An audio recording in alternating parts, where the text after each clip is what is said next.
So like I said, we have two different lengths. The red is the longer one, the green's the shorter one. We can use these for a lot of different things. These come into play when we're building what we're going to show you in a minute is a 3-to-1 system or a Z-rig.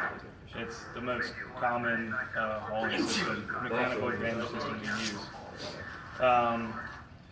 So what these are used for is if I have a change in direction somewhere and now I need to make mechanical advantage and pull on this rope, like I want to pull this wall over, we use these to wrap around the haul line, hook a pulley to it, and pull it. All right. So the way to wrap these is pretty important. It's very important that they're neat because it creates friction and it has to have the right amount of friction to hold the load or haul it or that kind of thing. So you'll see there's this big knot. What you want to do is give yourself a little bit of a loop.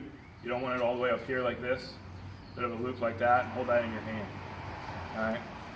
Now when you wrap a Prusik, you can wrap it 2 times or 3 times. 2 times comes into play. It relates to what I talked about before with the technical carabiners and the general use carabiners. Technical is for 1 person. 2 wraps is for 1 person. 3 wraps is for more than 1 person. So we'll always do 3. Just always stick with 3. All right. So like I said, 3 wraps. So you're going to go over and through this loop here. All right. There's 1.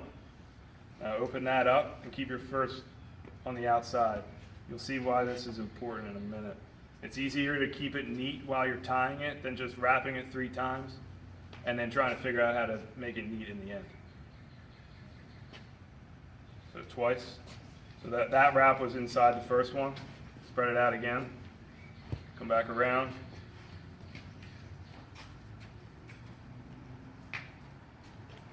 Three times. All right. So now you end up with this.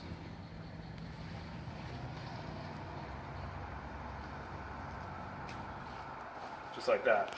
Now to set the Prusiks, you take your one hand, your palm goes here, and your other fingers cinch it around, just like that.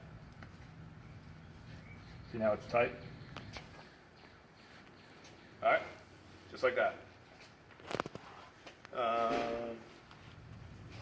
You got anything for that? Oh, and where the knot comes into play. Why I said keep it back, you don't want that knot up here because when you attach a carabiner to it, you don't want to be pulling on that knot. All right, you want to keep it back out of the way. So if you guys haven't noticed, all 3 things we've done right, the knot is either up against what we're pulling on or in the middle of something. So the knot is the weakest point of the system. You know, that rope can, with doubled up like that, is like 9,000 pounds. So the knot is the weakest part. So we're trying to put that knot where there's going to be the least amount of stress. So if we're pulling against that knot, there's a lot of stress there. So if we keep it in the center somewhere, that's the best place for it. All right.